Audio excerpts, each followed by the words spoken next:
अंकिता भंडारी हत्याकांड में उत्तराखंड बंद का ऐलान किया गया है। कई संगठनों ने उत्तराखंड बंद का ऐलान किया है।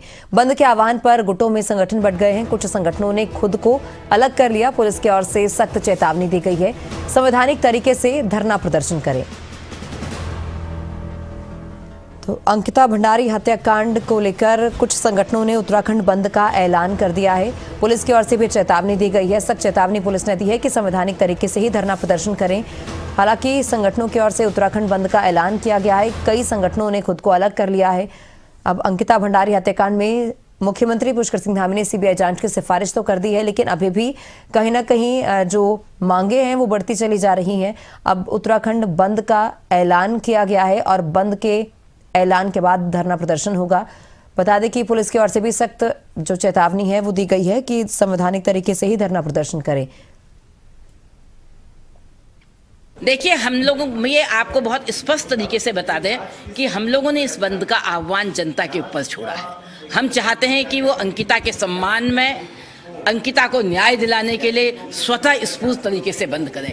ये पुरानी तरह से उत्तराखंड आंदोलन की तरह का बंद नहीं होगा कि हम कहीं पे डंडा मार रहे हैं, कहीं पे कुछ कर रहे हैं, उस तरह का बंद नहीं होगा या जबरन बंद नहीं होगा, बल्कि बहुत शांतिपूर्वक तरीके से बंद होगा। क्योंकि एक मृत आत्मा के न्याय दिलाने के लिए हम इस समय ये संघर्ष कर रहे हैं और हम चाहते हैं वो भी उसके सम्मान में तमाम उत्तराखंड बंद करें, जो जहाँ पे वो अपने तरीके से इसको बंद करें।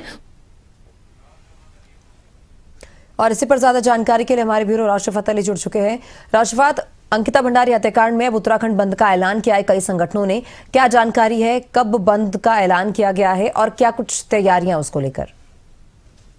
देखिए, आज का आह्वान था कि उत्तराखंड बंद रहेगा, चक्का जाम रहेगा, लेकिन ये मांग तब थी कि अगर सीबीआई जांच राज्य सरकार नहीं कराती है तो राज्य सरकार ने तो पहले ही जांच की सिफारिश कर दी थी। तो उसके बाद जो बंद का ऐलान था उसमें से कुछ जो सामाजिक संगठन है, एनजीओ है, कुछ पार्टियां हैं, तो उन्होंने बंद का आह्वान नहीं किया था, वो बंद के विरोध में थे। और कुछ व्यापारी संगठन है तो उन्होंने भी साफ कर दिया था कि वो बंद में शामिल नहीं रहेंगे। और कांग्रेस की ओर से भी कह दिया गया था कि जो स्वेच्छा से बंद रखना चाहता है वो रख सकता है।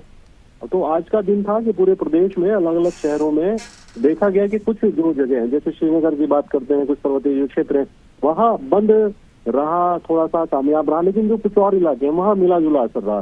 देहरादून की बात करते हैं तो बहुत ज्यादा असर दिखाई नहीं दिया। कुछ एक जो क्षेत्र थे वहाँ जरूर बंद रहा, क्योंकि व्यापारी वर्ग भी अलग अलग गुटों में बटे हुए हैं। तो कुछ व्यापारियों ने अपनी दुकान खोली जो भाजपा समर्थित थे, लेकिन जो कांग्रेस समर्थित है उनकी दुकानें बंद नजर आई। हालांकि कोई अप्रिय घटना की खबर अभी तक नहीं है, क्योंकि पुलिस भी मौजूद थी सुरक्षा व्यवस्था के लिए और पहले ही पुलिस की ओर से एडवाइजरी जारी कर दी गई थी कि अपना जो भी धरना प्रदर्शन है, बंद का आह्वान जो भी किया वो शांतिपूर्वक अपना करें।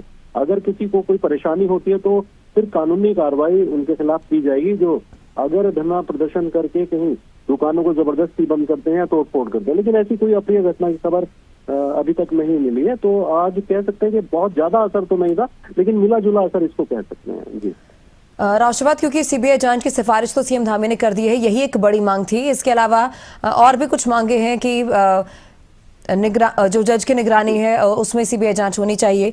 फिलहाल जो संगठन सड़कों पर उतरे हैं उनकी आगे की रणनीति क्या है?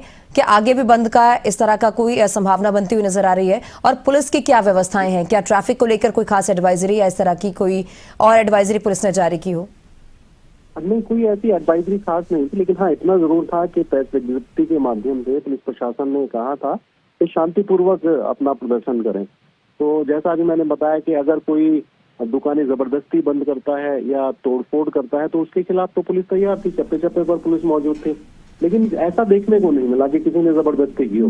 पर हाँ, अभी कुछ जो संगठन है, देखिए वो तो अब बैक है, तो अब ये चाहते थे कि सीबीआई जांच हो तो ये हो गई है, वो संतुष्ट है। लेकिन कुछ एक संगठन है अभी जिनको ये लगता है कि अभी जांच सीबीआई की जो सिफारिश की है उससे अधूरापन है। उसमें वो चाहते हैं, विपक्ष भी चाहते हैं, कांग्रेस भी चाहती है कि जो सिटिंग जज हैं उनका नाम बताया गया, किसकी अध्यक्षता में जांच हो रही है। अभी भी ये मांग है और इस मांग पर विपक्ष अभी अड़ा हुआ है, लेकिन अभी थोड़ा वक्त का इंतजार करना होगा, क्योंकि उस तरह के जो समीकरण बन रहे थे, जन आक्रोश बन रहा था धामी सरकार के खिलाफ, जिस तरह से लोग सड़कों पर थे इस मुद्दे को लेकर के कि सीबीआई जांच हो, तो उसमें तो देखिए कमी आई है। जब मुख्यमंत्री ने फैसला ले लिया कि वो भी बेटी को न्याय दिलाना चाहते हैं और पहले जो आरोपी है वो भी जेल की हवा खा रहे हैं, वो भी उम्र कैद की सजा भुगत रहे हैं, लेकिन अगर कोई छूट गया है तो उसकी भी जांच होगी और ये जांच सीबीआई की जांच की सिफारिश इसलिए मुख्यमंत्री ने की थी।